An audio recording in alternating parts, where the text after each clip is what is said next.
पिछले एपिसोड में हमने देखा था कि वुइंग की फाइट हो चुकी थी उस ऑफिसर के साथ। वो यहाँ पर एक बार फिर से लौट आया था वुइंग के साथ मुकाबला करने के लिए, लेकिन वुइंग को इससे फर्क नहीं पड़ता। वो अपनी पावर का इस्तेमाल करता है, स्नेक डीमन भी उसका साथ देता है और वो दोनों के दोनों मिलकर उस ऑफिसर की वाट लगाने में कामयाब हो जाते हैं। दोनों ने मिलकर ऑफिसर को खूब मारा था, जिस वजह से उस ऑफिसर की जान चली जाती है और उसको मारने के बाद वो लोग वहां से आगे बढ़ चुके थे ताकि अपना आगे का सफर कंटिन्यू कर सके। आगे बढ़ते हुए वुइंग को वो घंटा भी नजर आता है जो कि एकदम इंजर्ड लग रहा था, और जैसे यहाँ पर वुइंग उस घंटे को थोड़ा सा प्यार करता है एक पेट की तरह, तो वो घंटा उसके पीछे पीछे जाने लग गया था। मानो कि घंटे के अंदर जान हो, वो समझ सकता है कि क्या हो रहा है और क्या नहीं हो रहा है। वुइंग बिल्कुल हैरान कि ये कैसे पॉसिबल है कि ये घंटा मेरा पीछा कर रहा है, इसलिए वो भी बिल्कुल हैरान रह चुका था। जिसके बाद यहाँ से ये एपिसोड शुरू होता है। तो इस एपिसोड की शुरुआत में वुइंग ने जो स्पेल पढ़ा था उसकी वजह से एक बहुत ही खतरनाक जैसा डीमन जाग जाता है, और जागने के बाद वो सीधा वुइंग के पीछे पड़ चुका था कि वुइंग मैं तुझे छोड़ूंगा नहीं, खा जाऊंगा मैं सारे इमॉर्टल्स और डीमन वगैरह को खाता हूँ। वुइंग कहता है कि अरे मैं अभी तक इमॉर्टल बना नहीं हूँ, ना ही मैं एक डीमन हूँ, मैं तो एक नॉर्मल सा इंसान हूँ, तो मुझे खाकर क्या करेगा, इसलिए मुझे मत खा, मुझे जाने दे। लेकिन वो डीमन तो यहाँ पर सुनने के लिए तैयार ही नहीं था। वो वुइंग के ऊपर एक के बाद एक करते हुए कई सारे अटैक करता है, जिस वजह से तो वुइंग की हालत खराब होने लग गई थी। कोई चांस ही नहीं लग रहा था कि वो यहाँ पर अपने आप को बचा पाएगा। लेकिन जैसे ही वो मॉन्स्टर वुइंग के ऊपर अटैक करते हुए उसको नुकसान पहुंचाता कि इससे पहले बीच में वो घंटा आकर पहुंच जाता और सामने आकर वो खड़ा हो चुका था। घंटे पर अटैक करने की वजह से वो मॉन्स्टर अपने आप में ही फटकर खत्म हो जाता है। मतलब घंटे ने पता नहीं क्या कमाल किया कि उसके ऊपर जैसे अटैक किया मॉन्स्टर ने, घंटे की पावर जैसे मॉन्स्टर के अंदर गई वो फटकर खत्म हो गया। वुइंग और स्नेक डीमन दोनों हैरान कि ये क्या हुआ यहाँ पर। लेकिन चलो कैसे तैसे भी मेरी जान तो बच गई, इस घंटे ने मुझे एक बार फिर से बचा लिया। वो स्नेक डीमन कह रहा था वुइंग से कि जो मॉन्स्टर आता ना जिसको तुमने अभी मारा, वो तुम्हें बार बार इमॉर्टल कहकर क्यों बुला रहा था। उसने ऐसे कोई इंस्टी पावर तुम्हारे अंदर देख ली जिसको देखकर वो तुम्हें इमॉर्टल कहने लग गया। कुछ छुपा रहे हो क्या तुम मुझसे, या फिर तुम इमॉर्टल हो, तुम बताना नहीं चाहते। लेकिन वुइंग कहते क्या बकवास बंद कर रहे, मुझे पता होता कि मैं इमॉर्टल हूं तो मैं खुश नहीं होता, मैं डांस करता यहाँ पर। तो स्नेक डीमन भी कहता कि हाँ तू अगर इमॉर्टल होता तो मैं भी तो बहुत ज्यादा कमाल का स्नेक डीमन होता। वैसे इस घंटे का क्या करे, इसको साथ में ले जाए क्या, क्योंकि ये तो 2 बार अपनी जान बचा चुका है, और अगर साथ में नहीं ले जाते हैं तो वैसे भी ये चिल्लाता रहता है। तो बताओ क्या इरादा है तुम्हारा, इसको ले जाना है क्या साथ में। तो वुइंग कहता है कि हाँ मैं भी कुछ ऐसा ही सोच रहा था, लेकिन ये बहुत बड़ा है, इसको लेकर मैं कहाँ जाऊंगा, जहां पर भी जाऊंगा लोगों को पता चल जाएगा कि मैं कहाँ से जा रहा हूँ। तो अब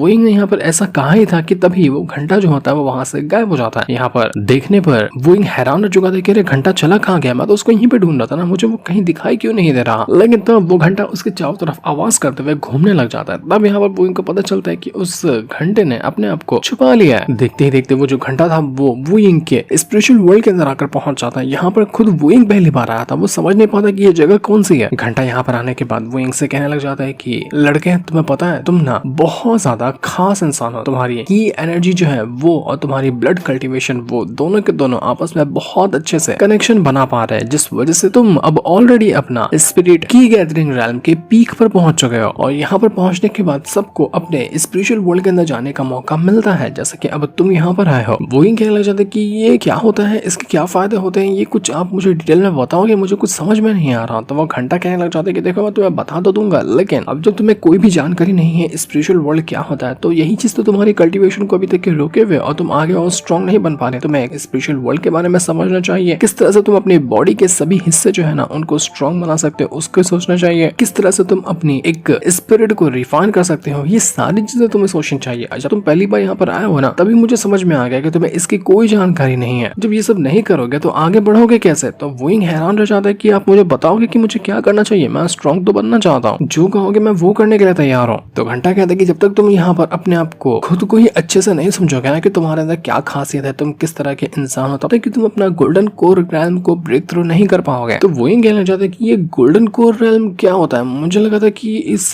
की गैदरिंग रैल्म को ब्रेक थ्रू करने के बाद दूसरा रैल्म आता है, और यही कल्टीवेशन मेथड तो बाकी नॉर्मल इंसान वगैरह फॉलो करते हैं। वो ऑफिसर भी इस तरह की कल्टीवेशन को फॉलो करता था, आप कौन सी कल्टीवेशन बता रहे हो। तो वो घंटा याद है कि बेवकूफ इंसान कहीं के, तुम्हें कौन सी कल्टीवेशन के बारे में सोच रहे हो, मैं तुम्हें की कल्टीवेशन के बारे में बता रहा हूँ, और उस रास्ते पे तुम चल रहे हो। तुम बाकी टेक्निक फॉलो करोगे तो तुम्हारे पास कहाँ से कुछ पावर आएगी और कैसे ब्रेक थ्रू करोगे। वुइंग हैरान कि ये की कल्टीवेशन क्या होता है, बाकी की कल्टीवेशन क्या होती है, मुझे कुछ भी समझ में नहीं आ रहा। तो वो घंटा कहना चाहता है कि भाड़ में जाओ, मैं तुम्हें उतना डिटेल में तो नहीं बताऊंगा, लेकिन जैसा मैं कहते जाता हूँ ना बस वो करते जाओ, तुम्हें स्ट्रॉन्ग बनना ना वो बन जाओगे। मैं तुम्हें अपने शरीर को एकदम अच्छे से समझने का तरीका बता रहा हूँ। वो उसको कुछ टिप्स बताते रहता है कि देखो अपने दिमाग को शांत रखो, एकदम दिल और धड़कन को एकदम अच्छे से महसूस करो। जब ये सारी चीजें बराबर से करोगे तो तुम अपने आप के अंदर झांक पाओगे कि तुम्हारे अंदर कैसी खासियत है। जब तुम ये कर लोगे तो तुम्हारे पास एक डिवाइन सेंस क्रिएट होगा और उसके जरिए तुम डिवाइन सेंस को जब बना लोगे तो एक ऐसी दुनिया का दरवाजा मानो कि तुम्हारे लिए खुल जाएगा जिसका कोई हिसाब नहीं है। लेकिन डिवाइन सेंस तैयार करना इतना आसान नहीं होता, उसको कई दिन लग सकते हैं। तो तुम आराम से बैठ कर कल्टीवेशन करो, जब तुम्हारा डिवाइन सेंस तैयार हो जाए ना तो फिर मुझे बताना।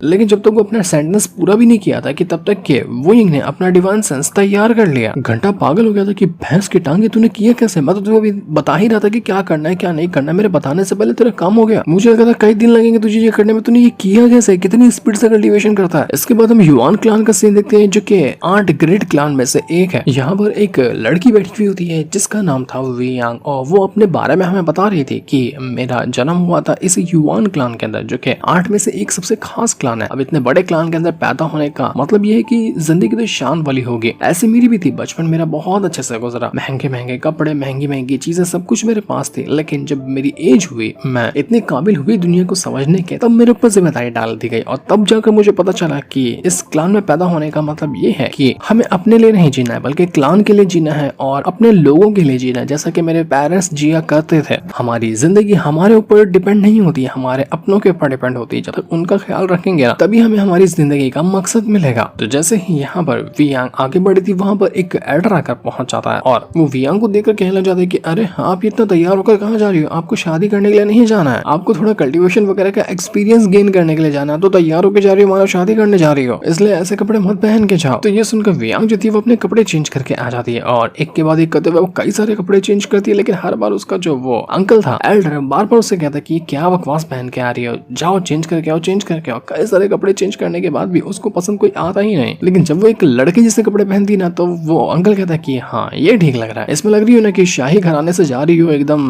वॉरियर बन के, ऐसे होने चाहिए तुम्हें। तो वियांग भी कहने लग जाती कि हाँ हाँ मुझे पता है, सब लोग मुझे लड़का ही बनाना चाहते हैं, मैं लड़की बनकर पैदा हुई लेकिन किसी को ऐसा चाहिए ही नहीं, इसलिए मुझे एक वॉरियर की तरह सभी लोग ट्रीट करते हैं। अब ऐसे ही कपड़े पहनने के लिए कहा जाता है। बाहर के लोगों को तो अभी भी लगता है कि मैं एक लड़का हूँ। दूसरी तरफ वियांग जो था वो अभी भी यहाँ पर अपने कल्टीवेशन में लगा हुआ था। वो अपनी की एनर्जी जो होती है उसको एक प्रीमोडियल की एनर्जी के अंदर कन्वर्ट करा था जिसके जरिए एक स्पिरिट तैयार होती है। तो यही काम करने में वो अभी यहाँ पर लगा हुआ होता है। घंटा तो अभी भी हैरान था कि ये कैसे कल्टीवेशन करता ना, मुझे समझ में नहीं आ रहा ये कितना ज्यादा फास्ट है। कोई मास्टर भी अगर इसके साथ स्पीड से कल्टीवेशन करने बैठे ना तो वो आधे पे ही रह जाएगा और ये वुइंग उससे डबल से भी ज्यादा कल्टीवेशन करके बैठ जाएगा। ये इंसान है कि मशीन है, रोबोट है क्या ये? मुझे तो इसके की एनर्जी को थोड़ा सा टेस्ट करना पड़ेगा जिसके जरिए मैं अपने आप को हील कर सकता हूँ। मैं इसको सिखा रहा हूँ तो थोड़ी बहुत इसकी एनर्जी खा ही सकता हूँ ना। तो वो अपना भी जुगाड़ बनाते हुए काम करने लग गया था। तो इसके बाद हम यहाँ पर एक छोटे से गांव का सीन देखते हैं जिसको जियांगशियांग विलेज कहा जाता है। वहाँ पर लॉर्ड यांग नाम का एक बंदा होता है जो कि इस जगह का गॉड है। जैसे कि हर एक गांव के एक एक गॉड को असाइन किया गया ना वहाँ की जिम्मेदारी उठाने के, तो वो यहाँ का था। तो यहाँ पर वो कहने लग जाता है यहाँ के लोगों से कि देखो मुझे ऑर्डर मिला है कि मुझे जोइंग नाम के लड़के को ढूंढना है, लेकिन उसको करने से पहले मुझे थोड़ा सा सामान वगैरह चाहिए जिसके जरिए मैं आराम से अपना काम कर सकूं। तो मैंने तुम लोगों से कहा था ना गाँव वाले से कि जाओ जो तुम्हारे पास है सब कुछ लेकर आओ, लेकिन तुम लोग कुछ लाए क्यों नहीं? वो बेचारे गाँव वाले कहने लग जाते कि हमारे पास तो खाने पीने के पैसे नहीं है, हम आपको क्या ही ला कर देंगे, हमारे पास कुछ भी ऐसा नहीं है, जो था हमने अपना खाना निकाल कर आपको दे दिया, अब इससे ज्यादा हम आपको क्या ही दे सकते, क्या चाहिए आपको? वहीं पर एक लड़की होती है जिसको उसका पिता थोड़ा सा साइड में जाने की कोशिश कर रहा था ताकि उस लॉर्ड यांग की उसके ऊपर नजर ना चली जाए। लेकिन उसी गांव का एक हरामी बंदा होता है, वो कहने लग जाता है उस लॉर्ड यांग से कि अरे मास्टर आपको फिक्र करने की जरूरत नहीं है, ये लड़की देख रहे ना,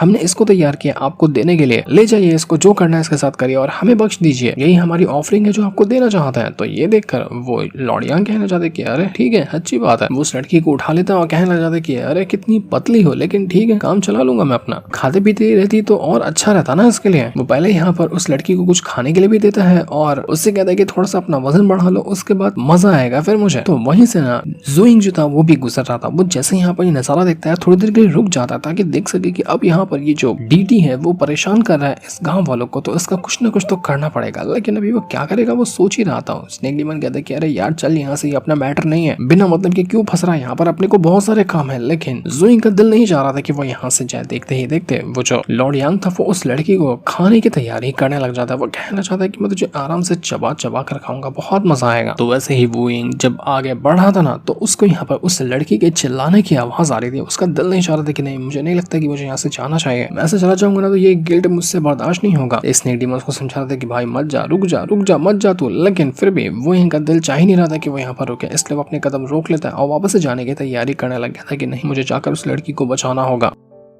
उसको वो नजारा याद आने लग जाता है जब उसके गांव में भी उस डीटी ने इतने लोगों को परेशान किया था, इतने लोगों को मार डाला था। उस टाइम भी वुइंग ने उस डीटी को जाकर मारा था और अगर अभी कुछ नहीं करता तो वही चीज यहाँ पर एक बार फिर से रिपीट हो जाएगी। इसलिए वुइंग चला जाता है उस लॉर्ड यांग के पास और उसे कहना चाहता है कि रुक जाए यहाँ पर वरना काट के रख दूंगा मैं तुझे। तो ये देखकर लॉर्ड यांग कहता है कि अरे अरे अरे देखो तो जरा, वुइंग खुद लौट कर यहाँ पर आ गया। तुझे पता है मैं तुझे ही ढूंढते हुए जाने वाला था और देख मुझे कहीं जाने की जरूरत ही नहीं पड़ी, तू खुद यहाँ पर लौट कर आ गया। मुझे लॉर्ड यांग का चमचा था वो कहना चाहता है वुइंग से कि मेरा लॉर्ड यहाँ पर खड़ा रहा, उसके सामने सर क्यों नहीं झुका रहा, झुका सर अपना। पर वो कुछ कह पाता कि इससे पहले ही वुइंग उसको एक ही लात क्या मारता है कि लात में ही उस जो चमचा था लॉर्ड यांग का उसकी गर्दन उड़ जाती है, गर्दन फाड़ कर रख दी थी एक ही लात में।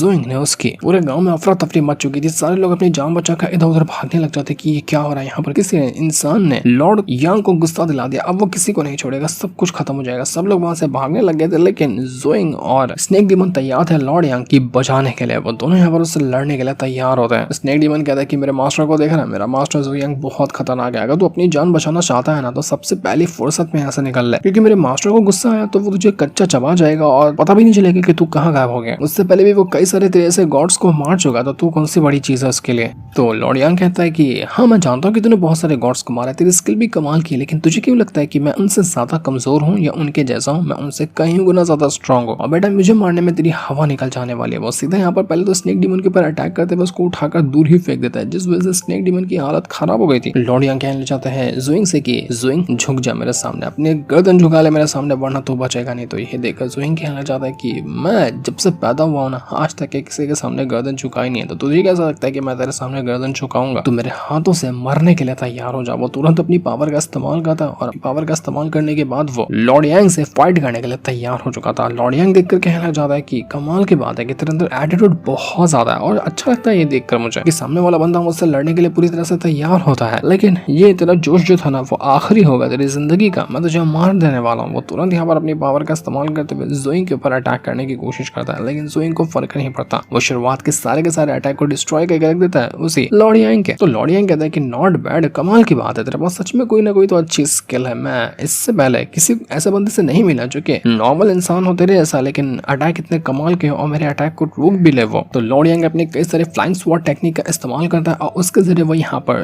वुइंग के ऊपर अटैक करने लग गया था। वो कहना चाहता है कि ये फ्लाइंग स्वॉर्ड जो है ना इसको बड़ी मेहनत से मैंने रिफाइन किया है, ये मेरी फैमिली की खास टेक्निक है और बहुत टाइम से मैं इसको सीख रहा हूँ। ये टेक्निक बिल्कुल इस तरह से काम करती है कि एक लोकेशन ट्रैकर होता है ना वैसे काम करती है। अगर तू बहुत दूर भी चला जाएगा ना, मैं यहाँ से फेंक कर मारूंगा तो तेरे गर्दन पे जाकर ये स्वॉर्ड लगेगी, तो बच ही नहीं सकता कितना भी इधर उधर भागने की कोशिश कर ले। तो ये देख वुइंग जो था वो यहाँ पर एक बार फिर से उस लॉर्ड यांग के अटैक को पहले रोकने की कोशिश करता और मौका मिलने पर वो उसको मार भी रहा था, लेकिन उसको मार पाना इतना इजी नहीं होने वाला था वुइंग के लिए। वुइंग यहाँ पर उसके अटैक से बचने की कोशिश कर रहा था, लेकिन लिटरली जैसे उसने कहा था कि स्वॉर्ड इतनी कमाल की है तो वैसा ही होता है, जहां जहां वो जाता वहां वो स्वॉर्ड उसका पीछा कर रही होती है, लेकिन वुइंग रुकता नहीं। वो एक के बाद एक करते हुए कई सारे अटैक करता और लॉर्ड यांग को वो परेशान कर चुका था कि लॉर्ड यांग भी समझ नहीं पाता कि मैं इसके ऊपर कितने अटैक कर रहा हूँ, लेकिन एक भी अटैक इसको लग क्यों नहीं रहा है, मेरे सारे अटैक से वेस्ट कैसे जा रहे हैं, ये हर अटैक से कैसे बच रहा है। वुइंग कहना चाहते कि क्या बस इतने ही अटैक थे क्या तेरे पास, हवा निकल गई तेरी इतने में ही, और कुछ नहीं कर सकता क्या? कर सकता तो बता फिर। तो लॉर्ड यांग कहता है कि मैंने तुझे अंडर एस्टिमेट किया, सच में तू बहुत ज्यादा कमाल गया और तुझसे लड़ने के लिए मुझे इतने मामूली से अटैक से कुछ नहीं होगा, मुझे और ज्यादा अटैक करने पड़ेंगे तुझ पे। तो वो वापस से एक और अटैक तैयार कर लेता है और कहना चाहता है कि चल तो अपनी कब्र में जाने के लिए तैयार हो जा। वो यहाँ पर एक बार फिर से वुइंग के ऊपर अटैक करने लग गया था, तो वुइंग भी यहाँ पर उससे फाइट कर रहा होता है। वो लॉर्ड यांग कह रहा था कि मुझे इसको ना अच्छे से देखना पड़ेगा, पहले उसको मार देता हूँ उसके बाद मैं इसको चेक करता हूँ कि इतनी कम एज में इतना मामूली से दिखने वाला बंदा इतना स्ट्रॉन्ग है कैसे। जब तक इसको छान नहीं मारूंगा ना मुझे सुकून नहीं मिलेगा, इसलिए पहले इसको निपटाता हूँ फिर इसको चेक करूंगा। लेकिन वुइंग कहता है कि बेटा वो करने का तुझे कभी मौका ही नहीं मिलने वाला। वो वापस से वुइंग उस लॉर्ड यांग के ऊपर अटैक करने लग जाता है, वो अपनी स्पिरिट को समन करता है और उसके जरिए बहुत मारता है लॉर्ड यांग को। लॉर्ड यांग भी अपनी पावर का इस्तेमाल करता है, लेकिन उसका ये वाला अटैक जो होता है उसको भी यहाँ पर